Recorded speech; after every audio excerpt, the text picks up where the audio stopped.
ኢምፖርታንቱ ደግሞ ስግደት ነው። ስግደት የደስታ የምንጩ ሳዝን መጽናኛዬ። አንዳንድ ጊዜ ምንድነው በጸሎት ብቻ አባታችን ወይ ስላል ወይንም በስማም ስላል ሳጥናኤል ለሁሌ ድራሹ የሚጠፋ መስለን ሰዎችም አለ። የደስታ የምንጩ ሳዝን መጽናኛዬ። ምስጋና ይሁን ለአብ፣ ምስጋና ይሁን ለወልድ፣ ምስጋና ይሁን ለመንፈስ ቅዱስ። የደስታ የምንጩ ሳዝን መጽናኛዬ።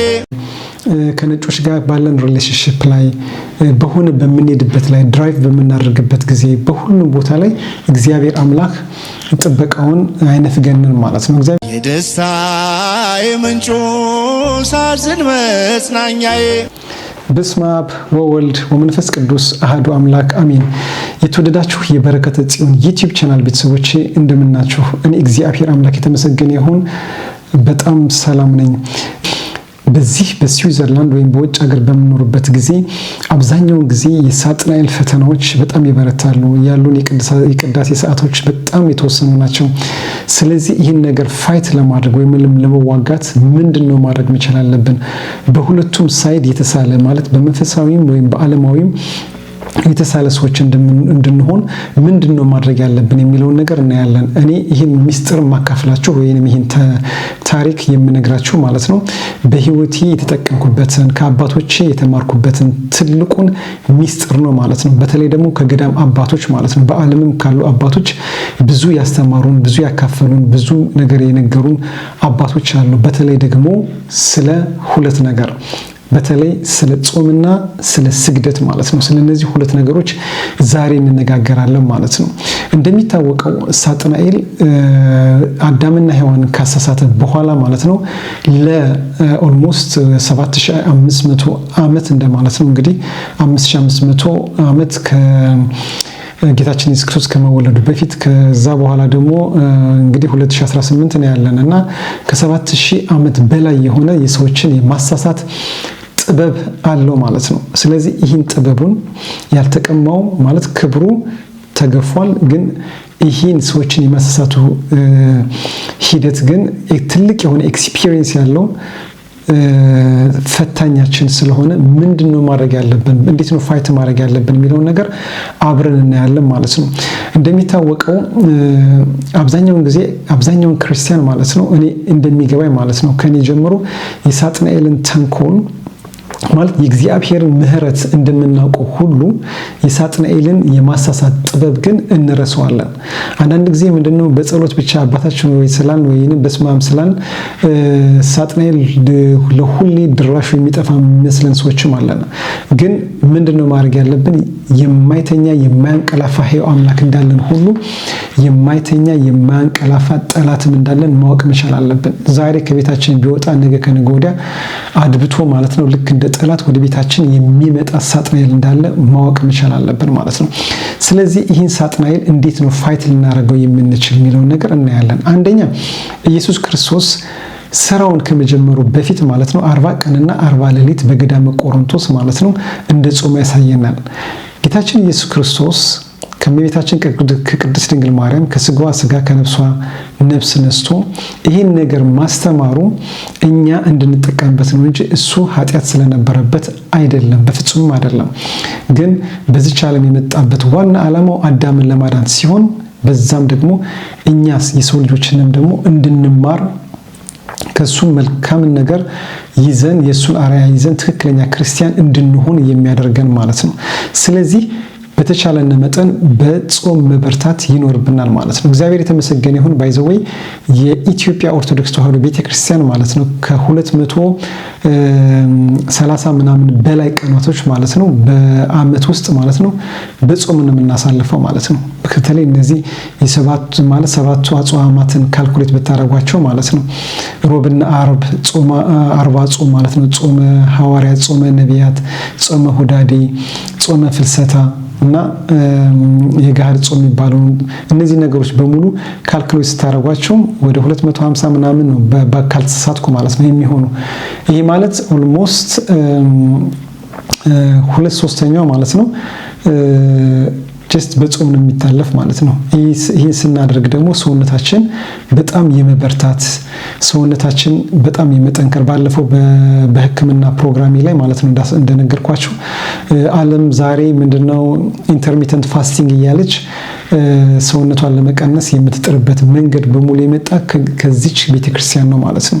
ማለት ጥቅም ምን ያህል ማለት የጾም ጥቅም ምን ያህል ጥቅም እንዳለው እየተረዱ ሲሄዱ ነው እንግዲህ በሞደርን ዳይት እያሉ ወይንም ኢንተርሚተንት ፋስቲንግ እያሉ የሚመጡ ማለት ነው። የገዳም አባቶች እኔ ባለፈው እንደነገርኳቸው ዋልድባ በነበርኩበት ወይም ለማየት በሄድኩበት ታይም ላይ አባቶች በጾም ጊዜ ወይንም በኖርማል ጊዜ ራሱ በቀን አንዴ ነው የሚመገቡና በጣም ይገርመኛል። ማለት ፊታቸውን በጣም ነው የሚያበራ 2-3 ጊዜ ከሚመገበው ሰው በላይ ማለት ነው። ይሄ የእግዚአብሔር የቅዱስ መንፈስ በእነሱ ላይ መኖሩን ወይም ማረፉን የሚያሳይ ነገር ነው ማለት ነው።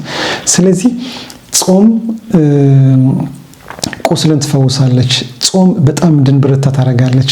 አብዛኛውን ጊዜ አባቶች እንደሚሉት እኛ ወደ ኃጢአት የምንሄደው ብዙ ጊዜ ጾምን ስለማንተገበር ነው ማለት ነው። ምክንያቱም ስጋ በምንበላበት ጊዜ ስጋችን በተደሰተች ቁጥር ማለት ነው ወደ ኃጢአት የሚሄዳችን ቴንደንሲ በጣም እየጨመረ ይሄዳል ማለት ነው። ስለዚህ ይህን ማድረግ በጣም ኢምፖርታንት ነው ማለት ነው። ጾም በምንጾምበት ጊዜ እንዳልኳችሁ በነፍስም በስጋም በሁለቱም የምንጠቀም ማለት ነው። ሰውነታችን በጣም ቀለል ይለናል፣ ፈጣኖች ነው የምንሆን። በምንሄድበት ቦታ በሙሉ ደግሞ እግዚአብሔር አምላክ ግርማ ሞገስ ይሰጠናል ማለት ነው። ሁለተኛውና በጣም ኢምፖርታንቱ ደግሞ ስግደት ነው። ስግደት ሲባል እኛ ብዙ ጊዜ የምናስተውለው ምንድነው ላይክ በአርብ ስቅለት ጊዜ ወይም በሕማማት ጊዜ የሚሰገድ ስግደት ብቻ መስሎ ነው የሚታየን ማለት ነው። ግን ብዙ አባቶች ብዙ ወንድሞች በጣም ጠንካራ ወንድሞች አሉ። እኔም ከራሴ ከህይወት የተማርኩት ነገር ምንድነው በተቻለ መጠን በተለይ ደግሞ የአምልኮት ስግደት ማለት ነው። የአምልኮት ስግደት በጣም በጣም በጣም ኢምፖርታንት ነው። የአምልኮት ስግደት ሲባል የእግዚአብሔር አምልኮነት ወይም የእግዚአብሔርን የአምላክነት ኃይል የምንገልጽበት ወይንም ስሙን እየጠራን የምናመሰግንበት የምንሰግድበት እንትን ነው ማለት ነው። የስግደት መንገድ ነው። እዚህ ላይ በጣም ማስተዋል መቻል ያለብን ምንድነው ምናልባት ጀማሪ ሰጋጅ ከሆን ማለት 3 እንሰግዳለን፣ ከዛ ደግሞ ቆይተን 7 ከዛ ደግሞ 21 እያል ስንበረታ ደግሞ ጠዋት 21 ጠዋት 41 ማታ 41 እንሰግዳለን ማለት ነው። ይህ ስግደት የሚጠቅመን ለምንድን ነው ብንል ሳጥናኤል እንግዲህ ከገነት በተባረረበት ጊዜ ግርማ ሞገስን ሁሉ የተገፈፈበት ዋና ምክንያት ምንድነው? እኔ አምላካችሁ ነኝ ብሎ በትዕቢት አምላክ ለመሆን ስለፈለገ ነው ማለት ነው። ስለዚህ እግዚአብሔርን አምላክነት ስለማይቀበል እኛ ደግሞ የአምልኮት ስግደት በምናደርግበት ጊዜ ማለት ነው ሳጥናኤል ይሄ ያብረከርከዋል። ከኛ ከቤታችንም ከሚፈትነንም ነገር የመውጣት ቴንደንሲው በጣም በጣም በጣም ሃይ ነው ማለት ነው። የመንበርከክ የመስገድ ለአምላኩ የመገዛት ፍላጎት ስለሌለው ነው፣ በዛም ስለወደቀ ማለት ነው። ስለዚህ ስግደት በጣም በጣም በጣም ኢምፖርታንት ነው ማለት ነው። በምንሰግድበት ጊዜ ምን እያልን ነው መስገድ ያለብን የሚሉትን ደግሞ ምናልባት በሌላ ጊዜ አቀርብላችኋለሁ። ምናልባት አሁን ግን ለጊዜው ጀማሪ ከሆናችሁ ደግሞ በተለይ ደግሞ የአምልኮት ስግደት ሲሆን ለምሳሌ 3 ለመስገድ ከፈለግን ለአብ ሰግዳለሁ፣ ለወልድ ሰግዳለሁ፣ ለመንፈስ ቅዱስ ሰግዳለሁ። ከዛ ደግሞ ለመጨመር ከፈለግ ደግሞ ምስጋና ይሁን ለአብ፣ ምስጋና ይሁን ለወልድ፣ ምስጋና ይሁን ለመንፈስ ቅዱስ፣ ሃሌሉያ ለአብ፣ ሃሌሉያ ለወልድ። እንደነገርኳችሁ በምንሰግድበት ጊዜ ማለት ነው በትንሹ መጀመር እንችላለን። ላይክ በ3 7 21 41 እያልን እስከዛ እስከ 82 ከዛ በላይ መስገድ ይቻላል ማለት ነው። እና ሩቲኒ በየቀኑ ቢሆን ደግሞ በረከት እናገኝበታለን ማለት ነው። ስለዚህ ምናልባት ለመጀመር ካሰብን ማለት ነው ለምሳሌ ለአብ ሰግዳለሁ፣ ለወልድ ሰግዳለሁ፣ ለመንፈስ ቅዱስ ሰግዳለሁ፣ ምስጋና ይሁን ለአብ፣ ምስጋና ይሁን ለወልድ፣ ምስጋና ይሁን ለመንፈስ ቅዱስ፣ ሃሌሉያ ለአብ፣ ሃሌሉያ ለወልድ፣ ሃሌሉያ ለመንፈስ ቅዱስ፣ ቅዱስ እግዚአብሔር፣ ቅዱስ ኃያል፣ ቅዱስ ሕያው፣ ቅዱስ ኤልሻዳይ፣ ቅዱስ አዶናይ፣ ቅዱስ ያህዊ፣ ቅዱስ ጸባኦት፣ ቅዱስ ኢየሱስ፣ ቅዱስ ክርስቶስ፣ ቅዱስ አማኑኤል፣ እስከዚህ ሰዓት ላደረስከን በበረከት ለሞላህን ለአንተ ለሕያው እግዚአብሔር አምላክ ክብር ምስጋና ይገባል ዛሬም ዘወትርም እስከ ዘላለሙ አሜን እያል እንደዚህ አትሊስት እቺ እስከ 21 የምትደርስ የስግደት እንትን ነች ማለት ነው ሂደት ነች ማለት ነው። ከዛ በጣም የበረታን ስንሄድ ደግሞ 41 የአምልኮት ስግደት ከዛ ደግሞ የመንፈስ ቅዱስን ኃይል የመሳቢያ ስግደትም ራሱ ብንጨምርበት ደግሞ ሞር በበረከት እንሞላለን ማለት ነው። እኔ ምናልባት ይሄ ለከንቱ ውዳሴ አይደለም በእኔ በህይወት ዘመኔ ማለት ነው እንደዚህ አይነት ነገሮችን ፕራክቲስ በመናደርግበት በተለይ ደግሞ እዚህ ሀገር ውጭ ሀገር ከመጣን በኋላ ማለት ነው ፕራክቲስ በመናደርግበት ጊዜ በስራ ቦታ ላይ ከነጮች ጋር ባለን ሪሌሽንሺፕ ላይ በሆነ በምንሄድበት ላይ ድራይቭ በመናደርግበት ጊዜ በሁሉም ቦታ ላይ እግዚአብሔር አምላክ ጥበቃውን አይነፍገንን ማለት ነው። እግዚአብሔር አምላክ ባይዘው ሁሌ እንደጠበቀና ነው። ግን አንዳንድ ጊዜ ሳጥናኤልም ፈተናዎችን አለማሳወሎችን ምናምን ስለሚያመጣብን ማለት ነው ከነዚህ ነገር ለመራቅ በጣም ጾም ጸሎት ስግደት በጣም አስፈላጊ ነው። በተለይ ደግሞ ከማንም በላይ ደግሞ እነዚህ ነፍሳቸውን ያላወቁ ህፃናትን ልጆቻችንን ደግሞ ለማገዝ ደግሞ በጣም ኢምፖርታንስ አለው። እኔ ባለፈው የሆነ በቴሌቪዥን ፕሮግራም ያየው ማለት ነው እዚህ ስዊዘርላንድ ላይ የሚኖሩ ልጆቻችንን ስናወጣ ጸበል አጠጥተን እምነት ቀብተን ነው የምናወጣቸው ይላሉና እግዚአብሔር አምላክ መቼም እንደዚህ አድርጎ ልጆቹን ወደ ትምህርት ቤት የሚልክ ወላጅ ካለ ልጆቹ ምን ያህል በእግዚአብሔር አምላክ በመላእክታን ጥበቃ ሊኖሩ እንደሚችሉ መጠራጠር የለብንም ማለት ነው። ስለዚህ ምንድነው የሚባል እኛ በዓለም የፈለግን ያህል ብንዳክር ማለት ነው እግዚአብሔር አምላክ ካልጠበቀ ግን ሁሉ ነገር ከንቱ ነው የሚሆን ማለት ነው። እንዲያውም የሆነ አባባል አለ እግዚአብሔር አገርን ካልጠበቀ ጠባቂ በከንቱ ይደክማል ይላል። ስለዚህ እኛ በተሻለን መጠን ሁሉን ነገር ለእሱ አሳልፈን መስጠት መቻል ይኖርብናል። አክቹአሊ እግዚአብሔር አምላካችን እኛ ነገሮችን እንድናስተውል እንድንመረምር በሱ አምሳል አድርጎ ስለፈጠረን አእምሮአችንን ተጠቅመን ብዙ ነገር ማድረግ እንችላለን። ከዛ ባለፈ ግን እግዚአብሔር አምላካችን ግን በእያንዳንዱ ሰከንድ ጥበቃውን እንዲያደርግልን ማለት ነው ከሱ ከቤቱ አለመራቅ ማለት ነው።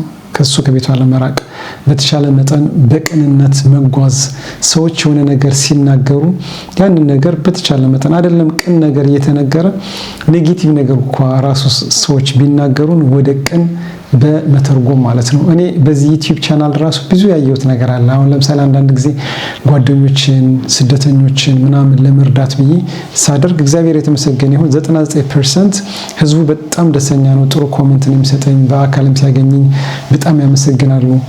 ግን አንድ ሁለት ሰው ደግሞ ይሄ ኢንፎርሜሽን መነገሩ የሚያበሳጫቸው ሰዎች የሆነ ነገር ለሰው መልካም መደረጉ የማይወድ ሰዎች አሉና ከዛች በቃ ኔጌቲቭ የሚያወጡ ሰዎች አሉ።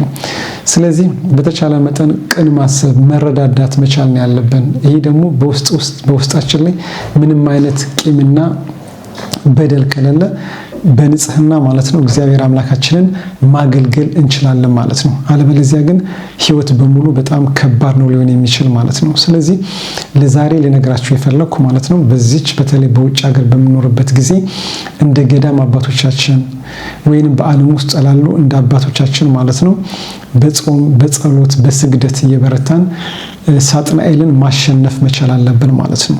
ምናልባት ይሄን መነግራችሁ ለከንቱ ውዳሴ አይደለም።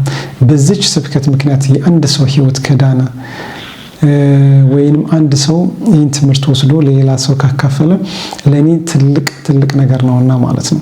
ስለዚህ እግዚአብሔር አምላክ እችን ነገር እንድመሰክር እችን ነገር እንድናገር ስላደረገኝ አመሰግናለሁ። በቀጣይ በሌላ ፕሮግራም በመንፈሳዊ እንዲሁም በዓለማዊ በሕክምና ማለት ነው ዙሪያ ቀጣይ ደግሞ እንደ እግዚአብሔር ፈቃድ ደግሞ እዚህ የምኖርበት ካንቶን ደግሞ በፍሬንች የሚነገርበት ስለሆነ ስለ ፍሬንች ቋንቋም ለመጀመር አስቤያለሁ ማለት ነው። አክቹአሊ አም ኖት ኤ ፕሮፌሰር ማለት አስተማሪ አይደለሁም፣ ግን በተቻለ መጠን ያለችኝን ነገር አብረን እንድንማማር ሼር ለማድረግ ማስባለሁ። እንደ እግዚአብሔር ፈቃድ ሁላችን ተደራርተን እናድጋለን። በዓለማዊም በመንፈሳዊም የተሳሉ ልጆች እንዲኖሩን እኛም የተሳለ እንድንሆን እግዚአብሔር ይርዳን። የእመቤታችን የቅድስት ድንግል ማርያም የጻድቃን የሰማዕታት የሐዋርያት የመላእክታን በረከታቸውና ረድኤታቸው አይለየን። ወስብሐት ለእግዚአብሔር ወለወላዲቱ ድንግል ወለመስቀሉ ክቡር አሜን። ወእንስሳ ምድር አዕዋፈ ሰማይ ወዓሣተ ባሕር ይሴብሑኪ ድንግል በማኅበር